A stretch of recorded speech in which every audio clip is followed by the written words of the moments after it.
ইলিশের পোনা জাটকা রক্ষায় চাঁদপুরের পদ্মা মেঘনা সহ মার্চ এপ্রিল 2 মাস জাটকা সহ সব ধরনের মাছ ধরা নিষিদ্ধ করেছে সরকার। ইতিমধ্যে আজকে মার্চের 26 তারিখ অতিবাহিত হচ্ছে, মানে 26 দিন অতিবাহিত হচ্ছে। তো এই 26 দিন চাঁদপুরের পদ্মা মেঘনা আমরা দেখেছি জেলা মৎস্য অধিদপ্তর সহ ব্যাপকভাবে কার্যক্রম শুরু করেছেন। তো আজকে সেই অভিযানের অভয়াশ্রম এলাকায় তারা অভিযান পরিচালনা করে আসছে। যে ভোর থেকে আসলে কয়েকটি টিম এখানে আসলে মূলত কাজ করছে আমরা দেখতে পাচ্ছি। তো মূলত এখানে মৎস্য অধিদপ্তরের যে অভিযানটি হচ্ছে সেখানে পরিচালনা হচ্ছে। তো আমরা এই অভিযানে ইতিমধ্যে একটু দেখাতে চাচ্ছি যে এখানে বিশেষ যে টিমটির ইতিমধ্যে তারা অভিযান পরিচালনা করে জাল নৌকা সহ কিছু সরঞ্জাম জব্দ করে। এমদাদুল্লাহ, ইলিশ সম্পদ উন্নয়ন ও প্রকল্প ব্যবস্থাপনা পরিচালক, যে আপনি আমাদেরকে জানাবেন যে আজকে অভিযানটা কেমন হচ্ছে এবং আপনার দৃষ্টিতে এই বছর ও গত বছরের তুলনায় অভিযানটা কিভাবে যাচ্ছে?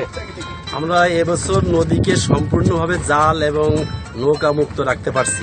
আমাদের 24 ঘন্টায় আমরা পাহারা দিছি এবং এর ফলে আমাদের পুরা নদী জাল এবং নৌকা মুক্ত আছে এবং এটা সফলভাবে আমরা করতে পারছি।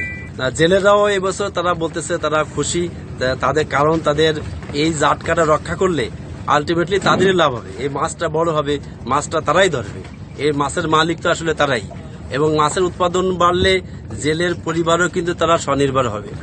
আমরা আশা করতেছি যে আমাদের ইলিশের উৎপাদন আমাদের 6 লক্ষ মেট্রিক টন এটা অর্জিত হবে। এই ঈদে জামা জুতো অ্যাক্সেসরিজের ডিসকাউন্ট, মানবিক সহায়তার যে চাল আমরা এটা বিতরণ ইতিমধ্যে শেষ করেছি।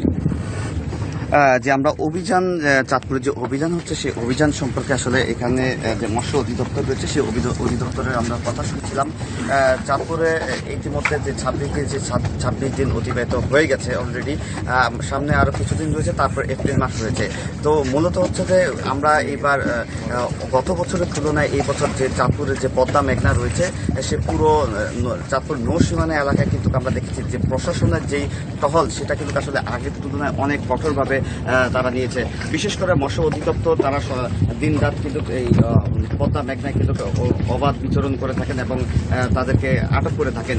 তো এই যে মৎস্য আইন, এই মৎস্য আইনে যারা জেলে রয়েছে তাদেরকে কিন্তু সর্বোচ্চ 1 থেকে 5 বছরের কারাদণ্ড কিংবা 5,000 থেকে উভয়দণ্ডে দণ্ডিত হওয়ার যে বিধান রয়েছে।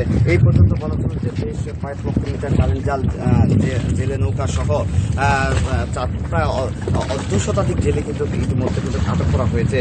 বিশেষ করে চাঁদপুরে রয়েছে সেই মৎস্য অধিদপ্তর ছাড়া কিন্তু জেলা টাস্কফোর্সের জেলা প্রশাসন, মৎস্য বিভাগ, কোস্টগার্ড, নৌ পুলিশ তারা কিন্তু এই অভিযানে কিন্তু কার্যক্রম পরিচালনা করে থাকে।